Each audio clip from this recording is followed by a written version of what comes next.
Hi everyone, my name is Niyati Said. Thanks for watching Edupedia Word videos. My topic for the presentation is Animal Kingdom. When you look around, you will observe different animals with different structures and forms, isn't? As over 1 million species of animals have been described till now, the need for classification becomes all the more important. The classification also helps in assigning a systematic position to newly described species. Animals are characterized being multicellular and eukaryotic. Classification of animal is about organizing organisms into groups.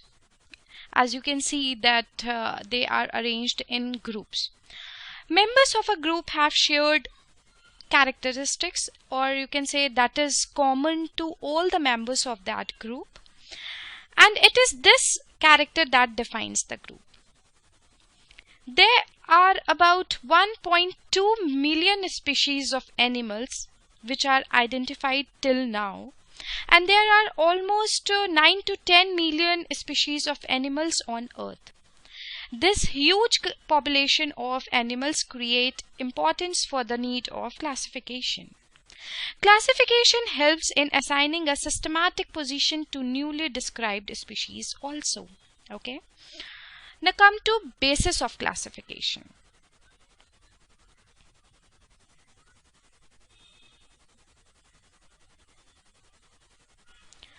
There is a difference in structure and form of different animals, isn't?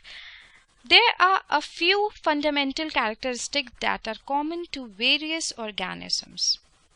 The features are arrangement of cells, body symmetry, nature of coelom, patterns of digestive, circulatory and reproductive system, arrangement of cells in germs layer, segmentation, notochord. These are the features that forms basis for animal classification. Okay. Though all members of Animalia are multicellular, all of them do not exhibit the same pattern of organization of cells. For example, in sponges, the cells are arranged as loose cell aggregates. That is, they exhibit cellular level of organization. Some division of labor or activity they occur among the cells. In coelentrates, the arrangement of cells is more complex. Here the cells performing the same function as arranged into tissues. Hence it is called as tissue level of organization. A still higher level of organization, that is organ level, is exhibited by the members of Platyhelminthes and other higher phyla where tissues are grouped together to form organs. Each is specialized for a particular function. In animals like annelids, orthopods, mollusks, echinoderms, and chordata, organs have associated to form functional systems. Each system concerned with a specific physiological function. This pattern is called as organ system level of organization. Organ system in different group of animals, they exhibit various patterns of complexities. For example, the digestive system in Platyhelminthes has only a single opening to the outside of the body that serves as both mouth as well as anus, and this is the reason they are called incomplete, because they don't have separate openings for mouth and anus. A complete digestive system has two openings, mouth and anus. Similarly, the circulatory system may be of two types. Open system, in which the blood is pumped out of the body, and the cells and the tissue that are directly bathed in it. Okay. Now the closed system. Closed system in which the blood is circulated through the series of vessels of varying diameters. For example, arteries, veins and capillaries. Okay. So, in summary, level of organization are of four types: cellular level, In these animals, the cells are arranged in the form of loose cell aggregates. This kind of cellular organization is seen in sponges. Okay. Now come to tissue level of organization. Cells of the animals, they show division of activities among themselves. Cells performing the same functions are arranged as tissues. For example, coelentrates. Okay. Now the organ level of organization. Tissues of the animal, they perform similar functions. They are grouped to form organs. Each organ is specialized for a specific function. For example, platyhelminthes. Okay. Now come to organ system level of organization. In animals, where organs have associated to form functional systems, where each system is concerned with a specific physiological function, they are said to exhibit organ system level of organization. For example, annelids, arthropod, mollusk, echinoderms and chordata. Okay.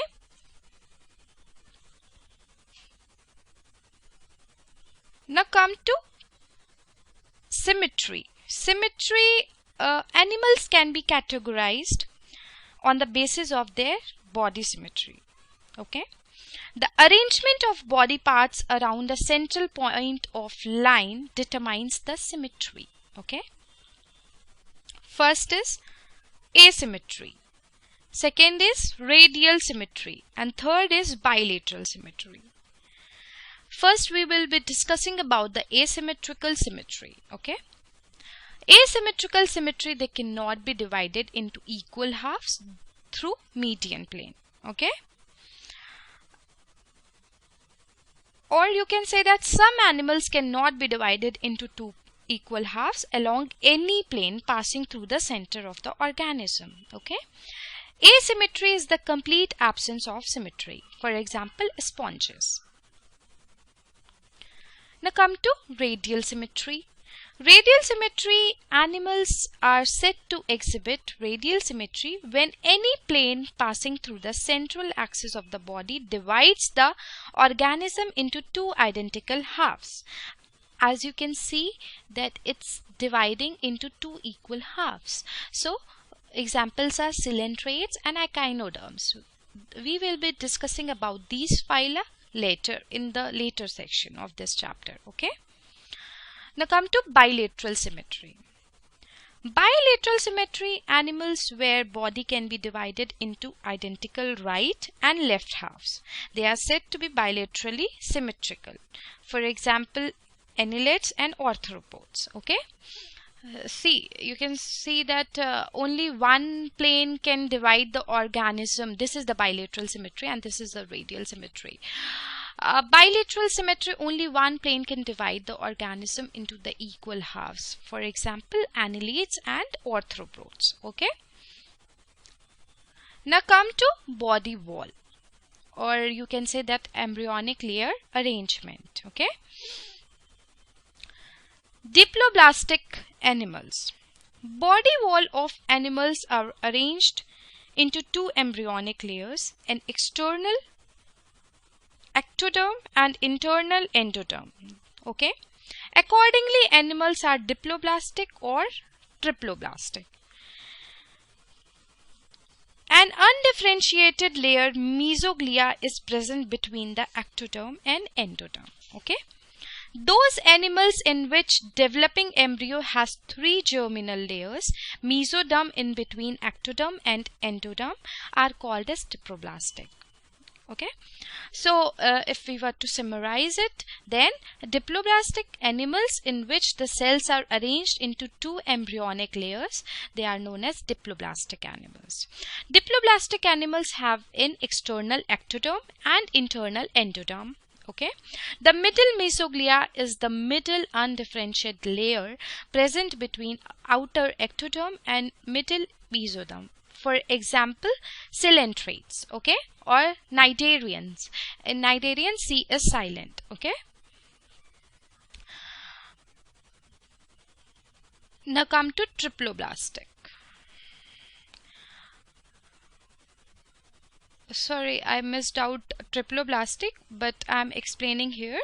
Triploblastic animals are those whose cells are arranged in three germinal layers: the outer ectoderm, inner endoderm, and the third germinal layer, mesoderm, which is in between outer ecto and inner endoderm. For example, Platyhelminthes to chordates. Okay.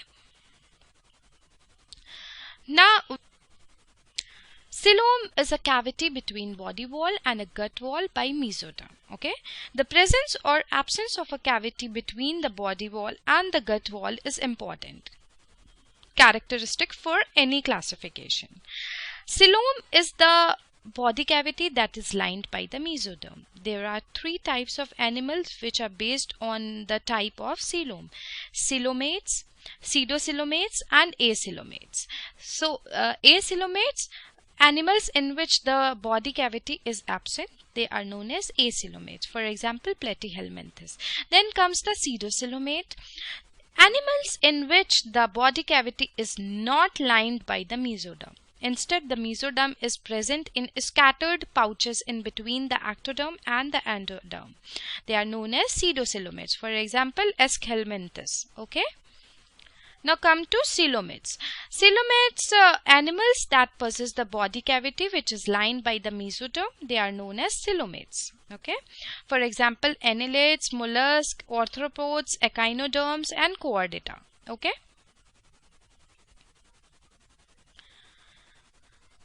This is representation of coelomate, acoelomate, and pseudocoelomate. Okay. In acoelomate, they have ectoderm, they have tissue filled region that is mesoderm and endoderm. Okay, and in coelomates they have body covering that is ectoderm, they have tissue filled region that is mesoderm, and they have digestive tract and coelom. And in pseudocoelomates they have ectoderm, tissue filled region mesoderm, digestive tract, and pseudocoelom. Okay. Now we will discuss about the segmentation. In some animals, body is segmented externally and internally. Okay, that means body is externally and internally divided into segments with a serial repetition of at least some organs. For example, in earthworms. Okay, the body showed this pattern called metameric segmentation, and this phenomena is known as metamerism. Okay.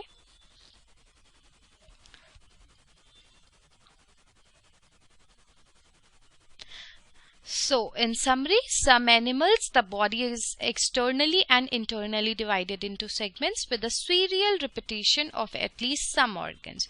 For example, in earthworm, the body shows this pattern called metameric segmentation, and the phenomena is known as metamerism. Okay. Now come to notochord. In some animals, during embryonic development, a mesodermally derived rod-like structure is formed on the dorsal side. This is known as notochord. Animals with notochord are known as chordates, and animals which do not form notochord, they are known as non-chordates. For example, from porifera to echinoderms. Okay. So this is a classification that coelom is divided into three: acoelomata and eucoelomata and pseudocoelomata. In acoelomata, no body cavity, mesenchyme or fills in the space in the body wall. Pseudocoelomata, which has a false body cavity, pseudocoelom, body cavity is not lined by mesoderm, and in eucoelomata, the true body cavity coelom, body cavity is lined by mesoderm. Okay, and eucoelomata is again divided into two: protostomia and deuterostomia. Protostomia, in which blastopore, which is a layer of embryo that becomes the mouth, and in deuterostomia, where blastopore becomes the anus. Okay, example of protostomia are phylum Annelida, where earth belongs to, and the second example is arthropod and mollusk. Okay, and example of deuterostomia are echinodermata and chordata. So this comes to an end. In the next section we will study all the phylums in detail. Thank you.